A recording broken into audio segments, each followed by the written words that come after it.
तो दोस्तों आपका हमारे चैनल में स्वागत है। दोस्तों अगर आप चैनल पर नए हैं तो वीडियो को लाइक करके चैनल को सब्सक्राइब कर देना। दोस्तों चैनल को लाइक करके वीडियो को लाइक करके चैनल को सब्सक्राइब कर देना। तो दोस्तों इस वीडियो में हम देखेंगे नोट्स अर्थात परीक्षा में पूछे जाने वाले नोट्स। तो दोस्तों बहुत सारे हैं, ये वीडियो लंबा हो जाएगा इसलिए हम इसमें आधे नोट्स दो डाल देंगे और आप अगला पार्ट देख लेना। तो दोस्तों अब हम शुरू करते हैं बिना कुछ समय गवाए। तो पाठ का नाम है हमारे आसपास के पदार्थ। क्या है दोस्तों? हमारे आसपास के पदार्थ। हम इसके क्या देखेंगे दोस्तों? नोट्स देखेंगे। तो दोस्तों पहला है पदार्थ।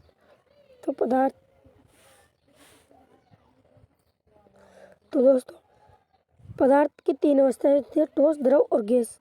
तो ठोस का आकार निश्चित होता है, द्रव का कोई भी आकार निश्चित नहीं होता है। दोस्तों इसलिए नहीं होता है द्रव का कोई भी आकार क्योंकि हम जिस भी बर्तन में डालते हैं वो वही आकार ग्रहण कर लेती है।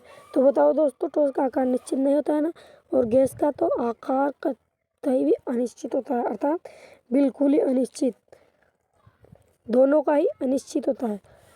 गैस को भी जिसमें डालेंगे उसका आकार ग्रहण कर लेती है। अब हमारा अगला क्वेश्चन है कि ठोस का आकार निश्चित होता है, ठोस का आयतन निश्चित होता है और आकार भी निश्चित होता है।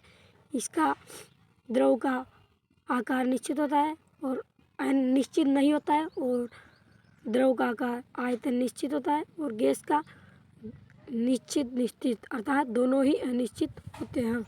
तो दोस्तों ये याद कर लेना है, परीक्षा में बहुत ज़्यादा पूछे जाते हैं। अब हमारा अगला है कि ठोस में कोई भाव नहीं होता है, इसमें भाव होता है, इसमें भाव होता है। कण अत्यंत आसपास होते हैं, कणों के बीच रिक्त स्थान होता है, कणों के बहुत रिक्त स्थान होता है। संपीड़ितता नगण्य होती है, कुछ संपीड़ितता बहुत ज़्यादा संपीड़ितता होती है। अब हमारा अगला है पदार्थ। तो विश्व में प्रत्येक वस्तु जिस समांगी से बना होता है उसे पदार्थ कहा जाता है। जो हमारे आसपास विद्यमान वस्तु पदार्थ है। अब हमारा अगला पॉइंट है पदार्थ स्थान घेरता है और इसका द्रव्यमान होता है। अब कणों के भौतिक गुण। तो पदार्थ कणों से मिलकर बना होता है, यह सतत होता है। पदार्थ के कण अत्यंत छोटे होते हैं। अब हमारा अगला है कि पदार्थ के कणों के अभिलक्षणिक गुण। तो पदार्थ के कण निरंतर गतिशील होते हैं, यानी इनमें गतिज ऊर्जा होती है। तापमान बढ़ने पर कणों की गतिज ऊर्जा तेज हो जाती है क्योंकि गतिज ऊर्जा बढ़ जाती है।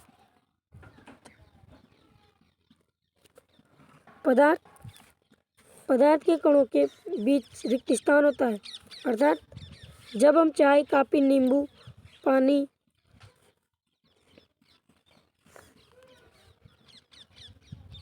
दोस्तों रुकिए,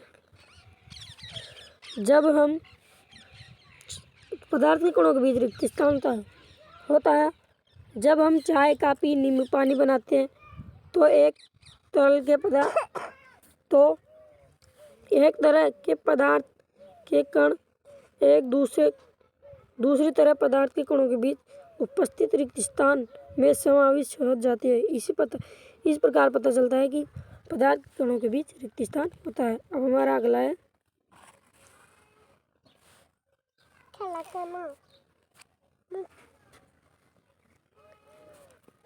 पदार्थ के कण एक दूसरे को आकर्षित करते हैं। हाँ दोस्तों, अब हम आपको बता दें पदार्थ कण आकर्षित कैसे करते हैं। जब हम पानी के नल को खोलते हैं और पानी की धार को अपनी अंगुली से तोड़ने की कोशिश करते हैं, क्या वह धार टूट जाती है?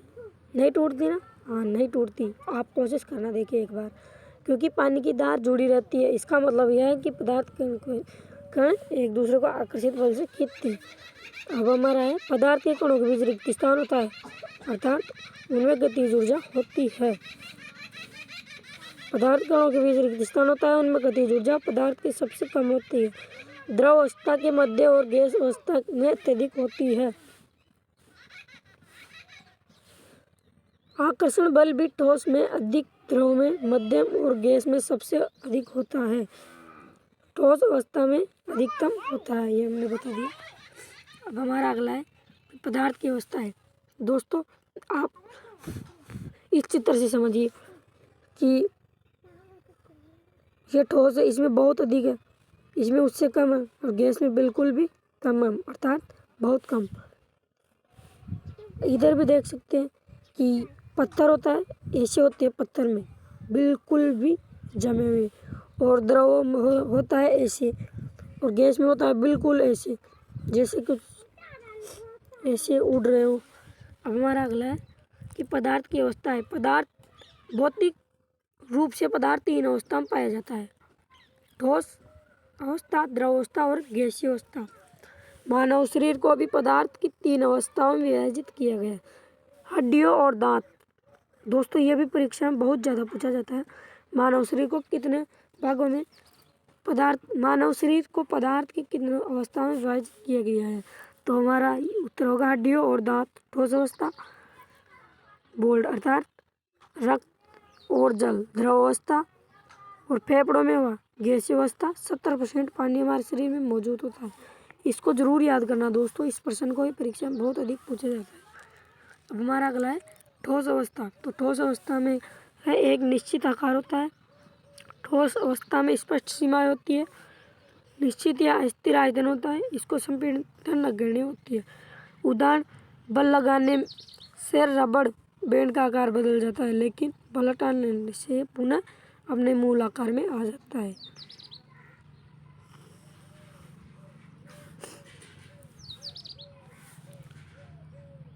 ठोस पदार्थ के कणों की गति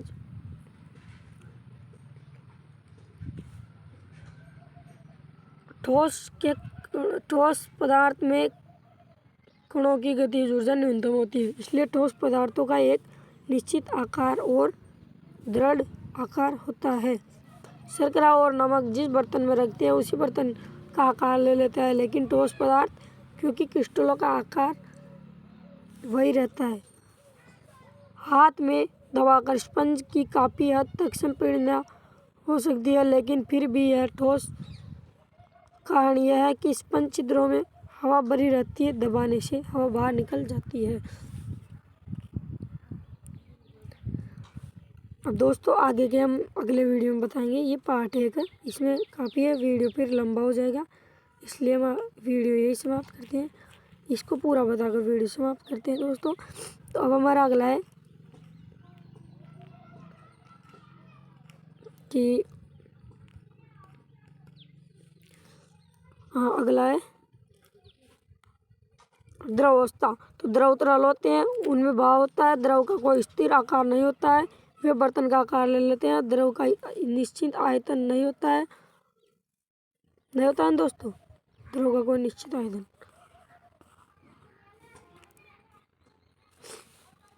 द्रव का कोई निश्चित आयतन भी नहीं होता है।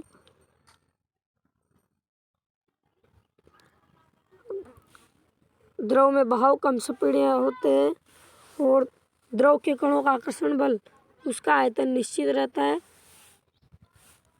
और द्रव जिस बर्तन में रखते हैं वह उसी का आकार ग्रहण करती है, और यह जलीय पौधे व जीव पानी में घुले हुए ऑक्सीजन के कारण पानी में श्वास लेते हैं।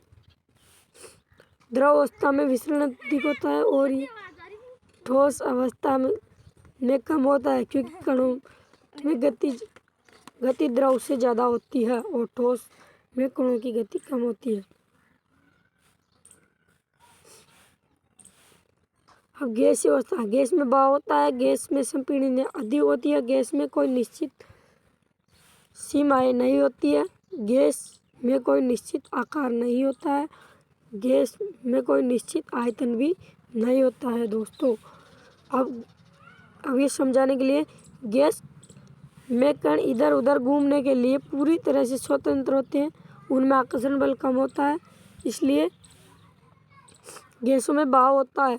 गैस का कोई निश्चित आयतन नहीं होता है, इसलिए गैस जिस बर्तन में रखी जाती है वो उसी का आकार ग्रहण कर लेती है, उसी बर्तन का आयतन घेर लेती है। गैसीय अवस्था में कण अनियमित रूप से तेजी से गति करते हैं, इसी कारण से आपस में बर्तन की दीवारों से टकराते हैं। बर्तन की दीवारों पर गैस कणों द्वारा कई क्षेत्रफल बल लगाने के कारण गैस का दबाव बनता है। पदार्थ की अवस्था में परिवर्तन।